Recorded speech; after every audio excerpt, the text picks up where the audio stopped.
बात इमरजेंसी के दौरान की है।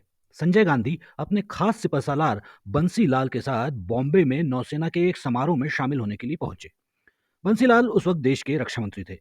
वरिष्ठ पत्रकार कुलदीप नैयर ने अपनी किताब इनसाइड स्टोरी ऑफ इमरजेंसी में बताया है कि नौसेना के इस कार्यक्रम में बैठक व्यवस्था को लेकर हंगामा खड़ा हो गया।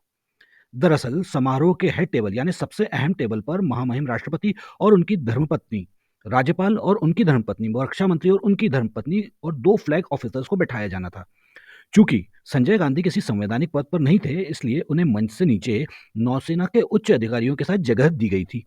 बस इसी बात को लेकर बंसीलाल ने हंगामा खड़ा कर दिया। तत्कालीन नौसेना प्रमुख सुरेंद्र नाथ कोहली ने उन्हें समझाया कि बैठक व्यवस्था प्रोटोकॉल के तहत की गई है। यहां तक कि सेना प्रमुखों को भी उस जगह नहीं बैठाया गया है। लेकिन बंसीलाल कहाँ मानने वाले थे। कुलदीप नैयर अपनी किताब के पेज नंबर 155 पर लिखते हैं कि बंसीलाल नौसेना के अधिकारियों के सामने ही गाली गलौज पर उतर आए। जब भी उनकी बात नहीं मानी जाती थी, वे ऐसा ही करते थे। नौसेना प्रमुख के रिटायरमेंट में अब केवल 3 ही महीने बचे थे। बात इतनी बड़ी कि उन्होंने वहीं पर अपना इस्तीफा देने की पेशकश कर डाली। इसके बाद बंसीलाल के सुर बदले। आखिर रक्षा मंत्री के रूप में बंसीलाल की पत्नी के लिए निर्धारित सीट संजय गांधी को दे दी गई। इस घटना ने पूरे माहौल में कड़वाहट घोल दी। मीडिया पर जबरदस्त सेंसरशिप थी।